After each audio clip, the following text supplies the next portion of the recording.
जय जगन्नाथ।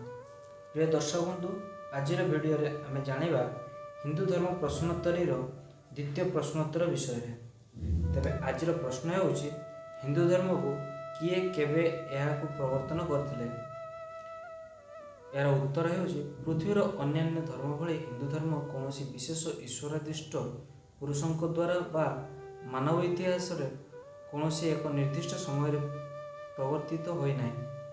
अवतार तुल्य अगणित ईश्वर कोटि पुरुष मुनि ऋषि और द्रष्टा मानकर अतिचेतन अनुभूति एवं आध्यात्मिक उपलब्धि उपर यह आधारित। यह ही हिंदू धर्मर अनन्य वैशिष्ट्य। प्रत्यक्षगम्य आध्यात्मिक अनुभूतिर सुदृढ़ भित्ति उपर प्रतिष्ठित हिंदू धर्म ऐतिह्य धारा गंगा नदी भली सहस्र जुग धरी प्रवाहमान। सेथिपाई यार नाम सनातन धर्म बोली कहुए। प्रिय दर्शक बंधु, आज आम जानिले हिंदू धर्म प्रश्नोत्तर द्वितीय प्रश्नोत्तर विषय। तेरे आगामी अध्याय आउ एक प्रश्नोत्तर सब आसबू। से जाए आमको विदाय दिंतु। जय जगन्नाथ।